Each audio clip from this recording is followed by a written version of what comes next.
হয়েছে দাদা? হ্যাঁ, আপনারা গাড়ি থামালেন কেন? সামনে কি কিছু হয়েছে? গাড়িতে আমার দিদি, আসলে দিদি সামনের আশ্রমটা এসেছিল, হঠাৎ করে খুব জ্বর এসছে, শরীরটাও খুব কাহিল জানেন তো, ডাক্তার দেখাতে নিয়ে যাচ্ছি আমি। কিছু হয়েছে কি? না না, কিছু হয়নি তেমন। আসলে পাড়ার একটা পুজো আছে তো, তার জন্য আমরা চাঁদা তুলছিলাম, আর আপনার গাড়িটা আমরা ভুল করেই আটকে ফেলেছি। আপনি যান দিদি, আপনাকে আটকাবো না। এখান থেকে 5 কিলোমিটার দূরে একটা ভালো হসপিটাল আছে দিদি, আপনি দিদিকে ওখানে দেখিয়ে নিতে পারেন। থ্যাংক ইউ সো মাচ দাদা, থ্যাংক ইউ। তো আপনি উপকার করলেন, সত্যি থ্যাংক ইউ।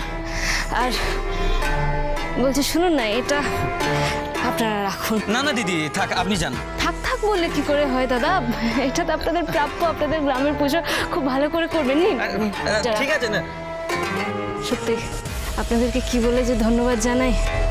দিদি আর কোনো চিন্তা নেই, আর 5 কিলোমিটার পরেই হসপিটাল, আমরা এক্ষুনি পৌঁছে যাব। সাবধানে যান দিদি, কোনো চিন্তা নেই, আপনার দিদি ভালো হয়ে যাবে, ভগবান আছে ওপরে। সত্যি আপনাদেরকে যে কি বলে ধন্যবাদ জানাবো। এ আর এমন কি দিদি, সামান্য তো রাস্তাটাই বলে দেওয়া। Good night. হ্যাঁ, আপনারা খুব ভালো থাকবেন, খুব ভালো করে পুজো কাটাবেন। থ্যাংক ইউ দিদি, থ্যাংক ইউ। ধন্যবাদ।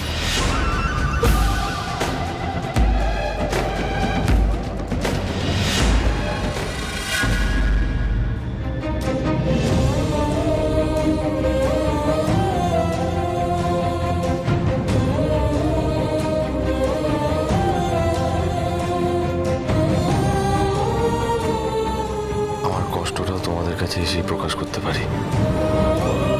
কি করবো বলো, সব জায়গায় তো পারি না। বাইরে বেরোলাম একটা সম্পূর্ণ অন্য মানুষ। তোমাদের আমি কথা দিচ্ছি, তোমাদের ইচ্ছা পূরণ হবেই। তোমরা যেটা চাও সেটাই হবে। সবার আগে আমি সোনামাকে সুস্থ করে তুলবো। I promise you. তোমাদের আমি খুঁজে বার করবো। এই বাড়ি তোমাদের ছাড়া শূন্য। দীপা, সূর্য তোমার জন্য অপেক্ষা করবে। রূপা, তুমি জানো আজ আমার খুব মনে হচ্ছে তুমি বাড়িতে আসবে।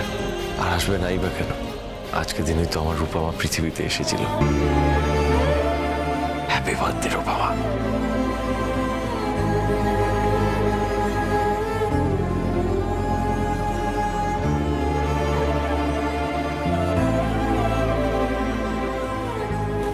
এখনো রিং ব্যাক করলো না আমাকে।